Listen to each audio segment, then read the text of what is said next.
देखो आज हम लोग पढ़ेंगे मोशन इन अ प्लेन। ठीक है, अभी तक हम लोगों ने मोशन इन स्ट्रेट लाइन पढ़ा था।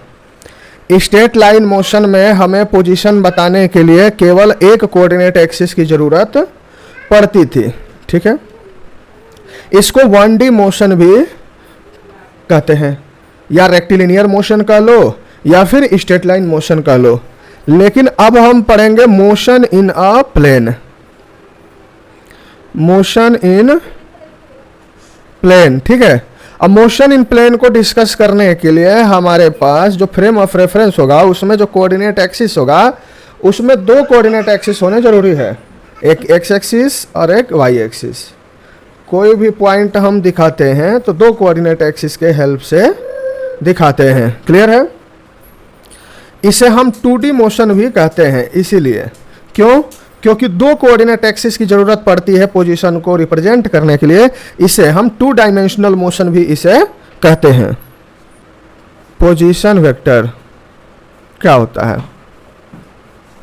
देखो, कोऑर्डिनेट एक्सिस है एक्स और वाई, ठीक है, और ये ओरिजिन है। क्लियर है? ओरिजिन हमारा मेन रेफरेंस पॉइंट होता है जहां से हम चलना शुरू करते हैं। अब मान लो कि कोई पॉइंट है एक्स वाई, कोई पॉइंट है जिसका कोऑर्डिनेट है एक्स और वाई। तो ओरिजिन से इस पॉइंट को मिलाने वाली जो वेक्टर है उसे ही कहते हैं हम पोजीशन वेक्टर। क्लियर है? इसे हम आर से रिप्रेजेंट करते हैं। क्लियर है? तो जो वेक्टर किसी भी पॉइंट को ओरिजिन से मिलाती है उस वेक्टर को हम कहेंगे पोजीशन वेक्टर। लिखवाया भी था ना पोजीशन वेक्टर, हाँ? तो देखो, चूंकि हमारा कोऑर्डिनेट एक्स और वाई है तो इसे हम लिख सकते हैं एनालिटिकल फॉर्म में या रिजोल्यूशन फॉर्म में x I cap plus Y J cap. Clear है? पोजीशन वेक्टर को क्या लिख सकते हैं? X I cap plus Y J cap. क्यों लिख सकते हैं ऐसे? क्योंकि इसके कोऑर्डिनेट एक्स और वाई थे। तो इसे हमने एक्स एक्सिस के डायरेक्शन में यूनिट वेक्टर क्या होता है? आई कैप, और वाई एक्सिस के डायरेक्शन में यूनिट वेक्टर क्या होता है? जे कैप। तो उन्हीं के हेल्प से हमने वेक्टर को पूरा लिख दिया। क्लियर है? तो ये हो गया position vector, displacement vector. Clear है बात? अब मान लो ये एक्स एक्सिस है, ये वाई एक्सिस है। फ्री हैंड डायग्राम है तो कोऑर्डिनेट एक्सिस थोड़ा सा वैसे बन रहा है, कोई बात नहीं। मान लो कि ये कोई पॉइंट है एक्स इनिशियल पोजीशन पे, ये कोई पॉइंट है 1, मान लो हमने नाम दे दिया 1, हाँ? चाहे P1 नाम दे दिया। और पहले पार्टिकल हमारा यहाँ था और अब हमारा पार्टिकल चला गया है P2 पर। क्लियर है? कहाँ चला गया है पार्टिकल? P2 पॉइंट पर। तो P1 का कोऑर्डिनेट लिख लेते हैं x1 और y1। P2 का कोऑर्डिनेट क्या लिखेंगे? x2 और y2। क्लियर है? Now this is origin. Origin मतलब रेफरेंस पॉइंट है, यही शुरू करेंगे। अब ओरिजिन से इस पॉइंट को जो मिलाएगा वो पोजीशन वेक्टर r1 होगा, और ओरिजिन से जो इस पॉइंट को मिलाएगा वो पोजीशन वेक्टर r2 होगा। क्लियर है? नाउ हम लोग जानते हैं पैरेललोग्राम लॉ। डिस्प्लेसमेंट क्या होता है? इक्वल्स टू क्या होता है? Change in position. क्लियर है बात? डिस्प्लेसमेंट क्या होता है? चेंज इन पोजीशन, मतलब r2 माइनस r1 भाई, final position minus initial position. तो R2 minus R1 parallelogram law क्या कहता है कि जिस पर हेड होगा उसमें से माइनस करना है टेल वाले को। तो हम P2 पे हेड दे देंगे, एक वेक्टर बनाएंगे P2 पे हेड दे देंगे और P1 पे टेल। तो टेल वाले को घटाते हैं हेड वाले में से। क्लियर है? तो ये वेक्टर जो बना यही क्या बना? Delta R.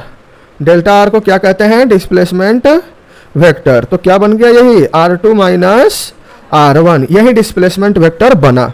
अब देखो, R1 वेक्टर को हम लोग क्या लिख सकते थे कोऑर्डिनेट के हेल्प से?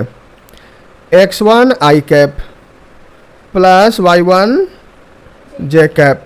R2 वेक्टर को क्या लिख सकते थे हम लोग? x2 आई कैप प्लस y2 जे कैप।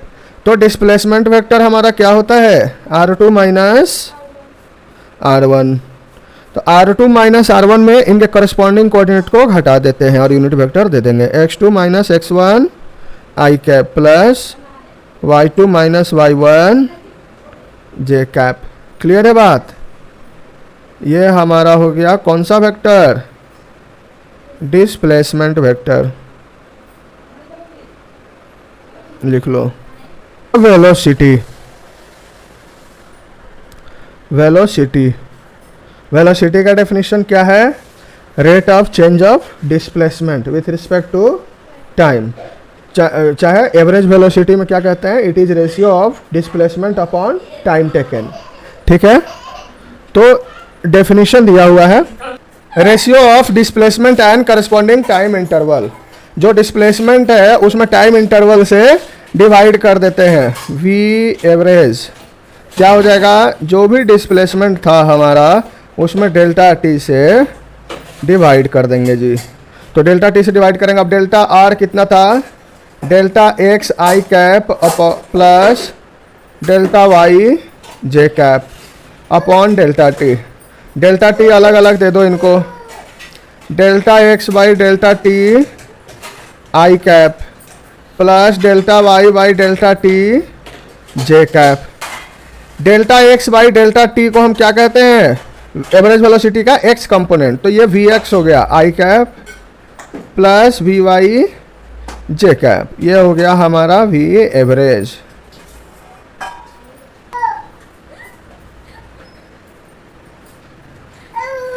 इंस्टेंटेनियस वेलोसिटी कैसे निकालेंगे, इंस्टेंटेनियस वेलोसिटी भी हो जाता है D R by D T, rate of change of position vector with respect to time. तो D by D T, R की वैल्यू कितनी है, X I cap plus Y J cap. तो ये क्या हो जाएगा, D X by D T I cap plus D Y by D T, यह वेलोसिटी का X component I cap plus velocity का Y component, v equals to D R by D t. Clear है? तो जो displacement का direction होगा वही direction velocity का भी होगा। एवरेज वेलोसिटी ग्राफिकल मेथड से यदि देखेंगे तो क्या बताएगा, slope of second of x T graph, यही होता है ना, x T graph position time graph का स्लोप ऑफ सेकेंड क्या बताता है, एवरेज वेलोसिटी। और इंस्टेंटेनियस वेलोसिटी क्या बताता है, slope of tangent, slope of tangent of xt graph. The direction of velocity at any point on the path of object is tangential to the path at that point and is in the direction of motion. जैसे देखो tangent के direction में होगा और जिधर motion हो रहा है उधर की ओर डायरेक्शन रहेगा उसका। तो कैसे पता करेंगे, देखो y-x के बीच में कर्व है, मतलब एक्चुअल पाथ है ये, ठीक है। अब देखो कि ये मोशन हो रहा है, इधर ये ऑब्जेक्ट P से P1 की तरफ गया, तो हमारा डायरेक्शन ऑफ वेलोसिटी किधर होगा, तो जो डिस्प्लेसमेंट का डायरेक्शन है, ये देखो एवरेज वेलोसिटी का डायरेक्शन है ये, जो डिस्प्लेसमेंट का डायरेक्शन होगा वही एवरेज वेलोसिटी का डायरेक्शन होगा, in the direction of motion. Clear है? अब यदि इंस्टेंटेनियस वेलोसिटी का डायरेक्शन एट एनी पॉइंट निकालना है तो उस पॉइंट पे हम टेंजेंट खींचेंगे और जिस डायरेक्शन में मोशन होगा उसी डायरेक्शन में हमारा एरो होगा वेलोसिटी का। Vx को हम लोग वेलोसिटी का x कंपोनेंट कहते हैं, Vy को वेलोसिटी का y कंपोनेंट कहते हैं। क्लियर है?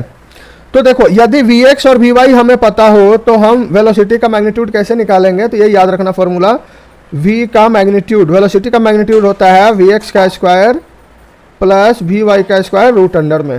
क्लियर है? वेलोसिटी का मैग्नीट्यूड क्या होगा, वेलोसिटी का मैग्नीट्यूड क्या होगा, रूट अंडर Vx का स्क्वायर प्लस Vy का स्क्वायर। ठीक है?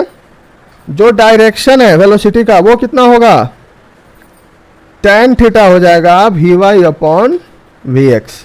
इन दोनों का रेशियो tan थीटा बताएगा, जो थीटा एंगल आ जाएगा हमारा। तो देखो अब हम लोग एक्सीलरेशन के बारे में देखते हैं। देखो तो average acceleration of an object for a time interval delta T moving in X Y plane is क्या होता है, the change in velocity divided by the time interval. तो एवरेज एक्सीलरेशन क्या होता है बताना, change in velocity upon change in time. तो delta V upon delta T. देखो डेल्टा वी को हम लोग कंपोनेंट वाइज लिखेंगे, तो delta V X component I cap plus delta we Y component J cap upon दोनों के नीचे डेल्टा टी दे दो। क्लियर है?